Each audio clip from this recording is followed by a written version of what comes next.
बिस्मिल्लाहिर्रहमानिर्रहीम। अस्सलाम वालेकुम बच्चों। बच्चों हमने तीन चीज़ें डिस्कस कर ली हैं, डिस्प्लेसमेंट, वेलोसिटी और एक्सेलरेशन।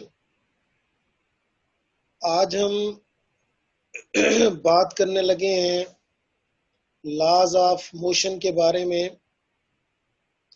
सबसे पहले मोशन के ऊपर जो काम था वो गलीलियो ने किया था, और याद रखना कहते हैं कि गलीलियो वो शख्स था कि वो इतना करीब पहुंच चुका था कि अब वो मोशन के ऊपर कोई बुक लिखता या कोई लॉ पेश करता, लेकिन जिंदगी ने उसका साथ न दिया और वो चल बसा।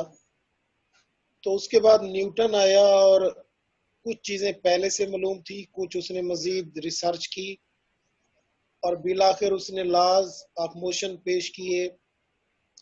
अपनी एक बुक प्रिंसिपिया में उसने शाये किए 1687 के अंदर।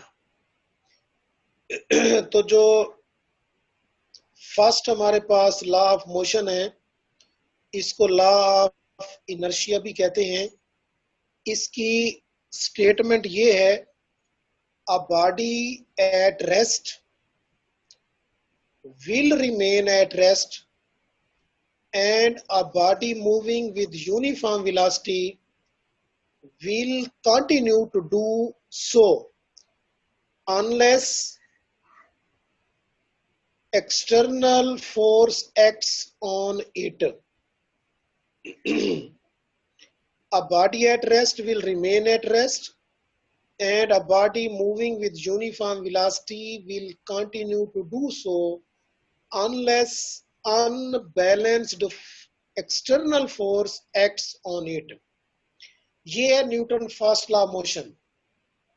न्यूटन ने अपने फर्स्ट लॉ में ये बयान किया कि अगर कोई बॉडी रेस्ट में है तो वो अपनी रेस्ट की हालत को बरकरार रखेगा, और अगर कोई बॉडी हरकत में है तो वो अपनी हरकत को एक यकसा वेलोसिटी से उस वक्त तक जारी रखेगा जब तक उसके ऊपर बाहर से कोई फोर्स एक्ट ना करे। अब ये जो न्यूटन फर्स्ट लॉ मोशन है, इसको हम लॉ ऑफ इनर्शिया भी कहते हैं। ये नहीं, ये फर्स्ट लॉ है, ये लॉ ऑफ इनर्शिया भी कहलाता है। नेक्स्ट,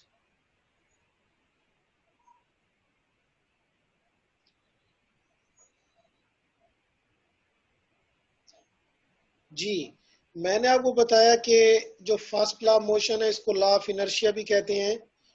तो लॉ ऑफ जो इनर्शिया है, यानी न्यूटन फर्स्ट लॉ मोशन जो है, ये इनर्शियल फ्रेम के अंदर करता है।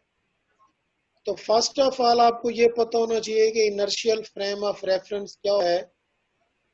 A frame of reference in which Newton's first law hold, उसको इनर्शियल फ्रेम कहते हैं।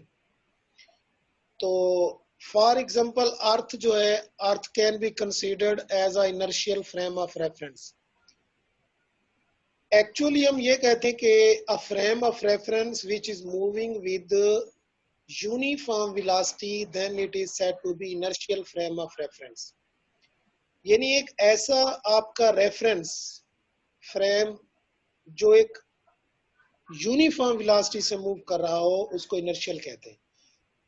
तो हम ये कहते हैं कि ये जो फर्स्ट लॉ ऑफ मोशन होता है ये होल्ड करता है इनर्शियल फ्रेम ऑफ रेफरेंस में, और अर्थ को एज अ इनर्शियल फ्रेम ही लिया जाता है।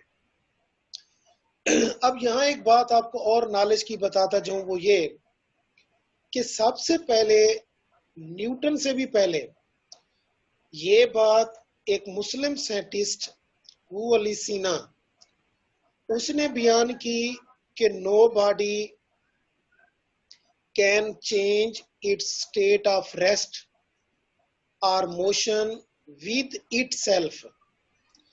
यानी वो अली सीना ने यह कहा था कि कोई भी बॉडी खुद ब खुद अपनी स्टेट ऑफ रेस्ट या स्टेट ऑफ मोशन में तब्दीली पैदा नहीं कर सकता।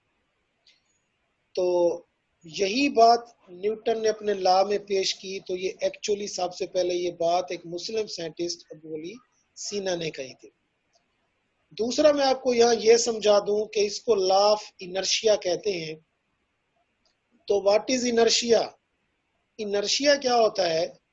इनर्शिया हम कहते हैं property of a body to maintain its state of rest और मोशन।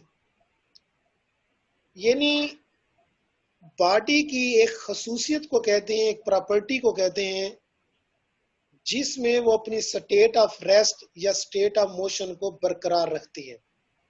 मैं आपको एक कॉमन सी मिसाल दूं कि एक आपके घर में एक चेयर है, आपने उसको एक जगह रख दिया, तो अब वो अपनी स्टेट ऑफ रेस्ट में मौजूद है, तो वो अपनी उसी स्टेट ऑफ रेस्ट को क्या करेगी? बरकरार रखने की कोशिश करेगी। इसी तरह एक बाल है, आप उसको एक फेंक दे नीचे, तो वो अपनी स्टेट ऑफ मोशन को जारी रखेगी। लेकिन हम देखते हैं कि कुछ सफर तय करने के बाद वो बाल रुक जाती है। तो आपके जहन में आता है कि शायद ये लॉ गलत है। नहीं, लॉ गलत नहीं है। गौर करो, जब वो बाल सरफेस के ऊपर मूव करती हुई जा रही होती है तो उसके ऊपर रेजिस्टिव फोर्सेस असरअंदाज हो रही होती है। अगर ये रेजिस्टिव फोर्सेस ना होती तो ये बाल अपनी हरकत को जारी और सारी रखती। तो पता ये चला कि कोई भी बॉडी इटसेल्फ अपनी स्टेट ऑफ रेस्ट या स्टेट ऑफ मोशन को बरकरार नहीं रख सकता। यानी कोई भी बॉडी है कि वो अपनी स्टेट ऑफ रेस्ट या स्टेट ऑफ मोशन में खुद ब खुद चेंज नहीं ला सकता। यानी उसके लिए आपको एक फोर्स चाहिए। तो इसलिए इसको लॉ ऑफ इनर्शिया कहते हैं। दूसरी बात यह है कि जब इनर्शिया की हम बात करते हैं कि इनर्शिया किस चीज में मेजर किया जाता है, तो आपको टेक्स्ट बुक के अंदर एक फिक्रा मिलेगा जो मोस्ट इंपॉर्टेंट फिक्रा है कि inertia is the quantitative measure of its mass. यानी किसी भी बॉडी का जो इनर्शिया होता है वो उसकी मास से मेजर होता है।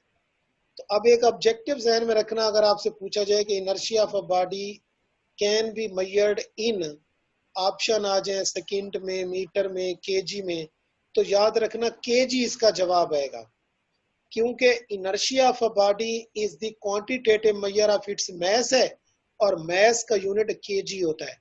लिहाजा इनर्शिया को भी आप किस में मेजर करेंगे? केजी में मेजर करेंगे। ये एज ए ऑब्जेक्टिव जहन में रखेंगे।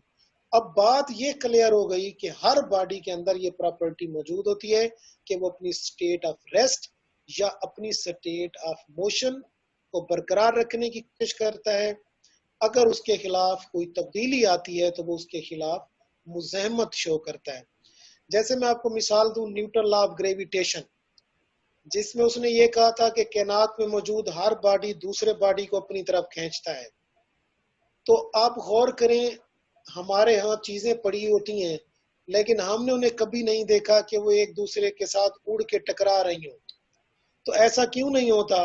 ऐसा इसलिए नहीं होता क्योंकि यहाँ गौर करो, बात होती है इनर्शिया की। हर बॉडी का इनर्शिया होता है, उसकी खसूसियत होती है कि वो अपनी स्टेट ऑफ रेस्ट या स्टेट ऑफ मोशन के अगेंस्ट मुज़ाहमत शो करता है।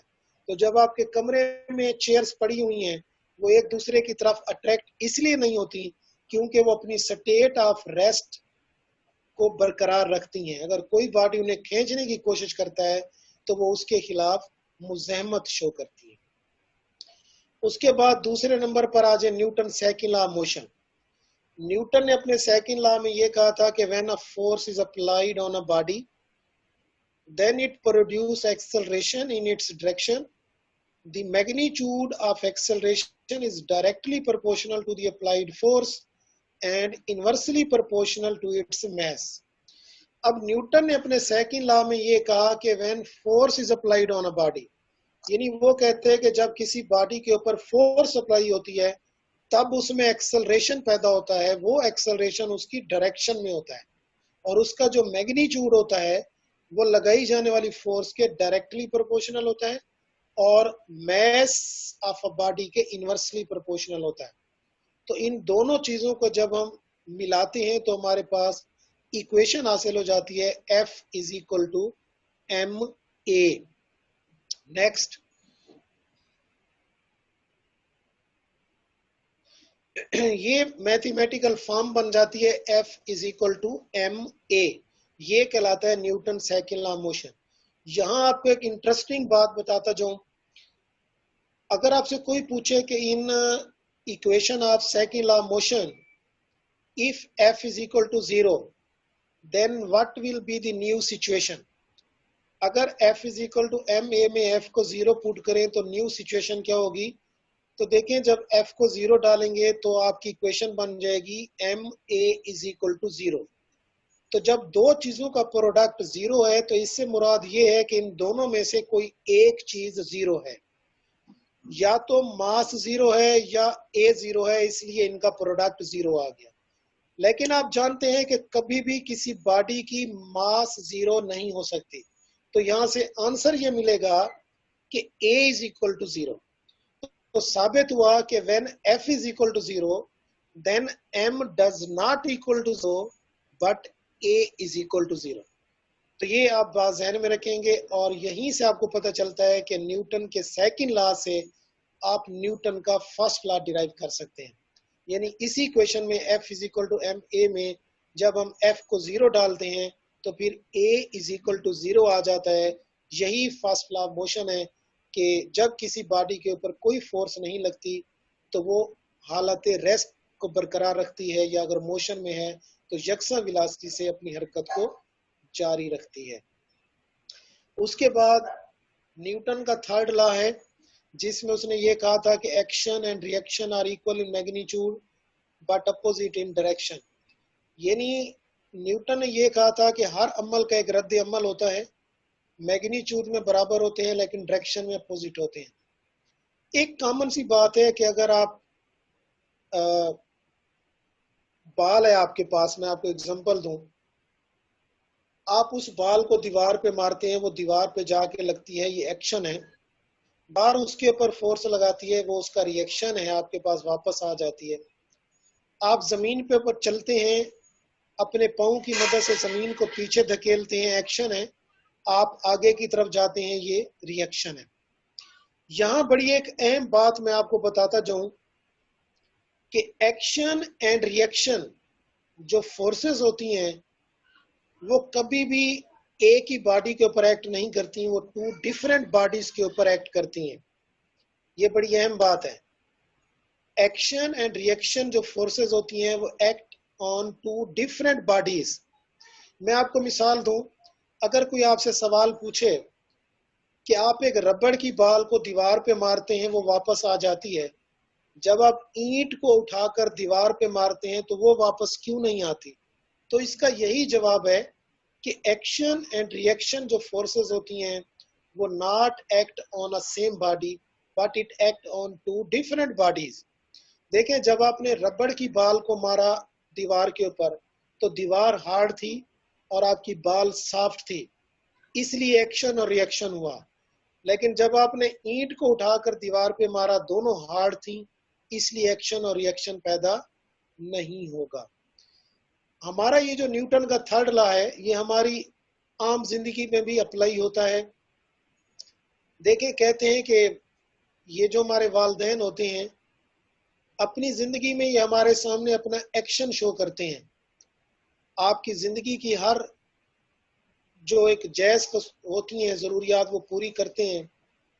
अब जब वो बुढ़ापे में जाते हैं वो उसी चीज का आपसे रिएक्शन जो है ना वो मांगते हैं।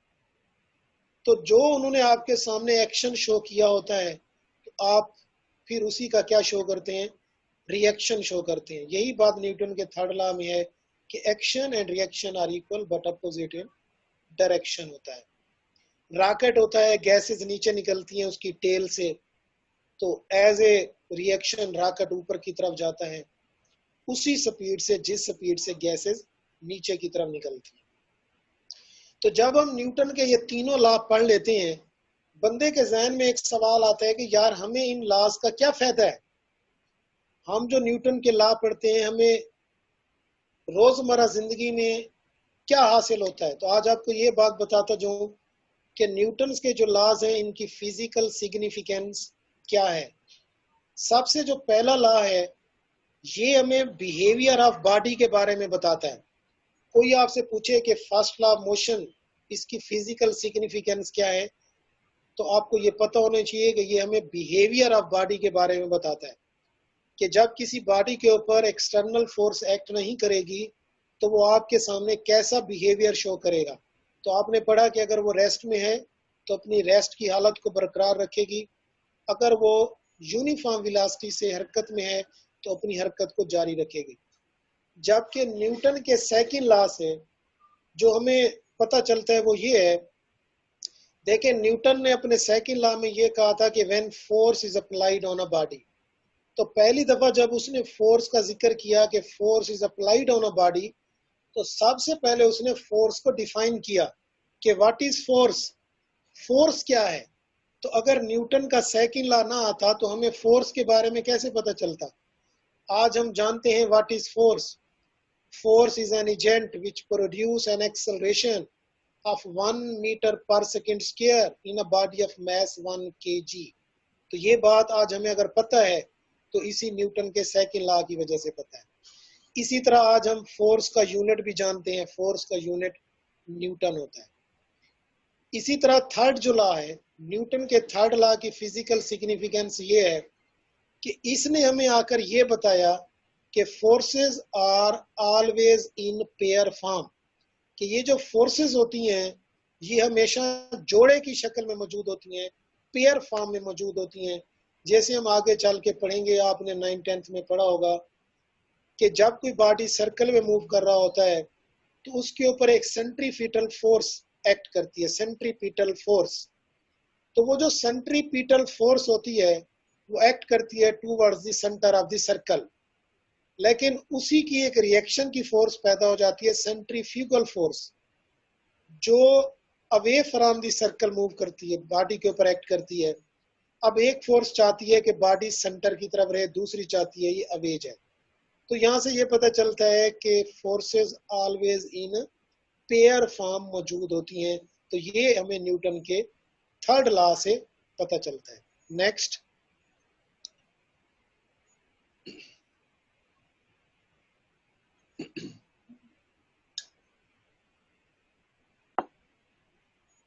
जी बेटा, इनर्शिया जो है ये मैं आपको बता आया हूं, ये पहले मैं आपको समझा चुका हूं कि फास्ट लॉ ऑफ मोशन को लॉ ऑफ इनर्शिया कहते हैं। तो ये स्लाइड आपको यहाँ नजर आ रही है कि हर बॉडी की एक प्रॉपर्टी होती है due to which it tends to maintain its state of rest और यूनिफॉर्म मोशन।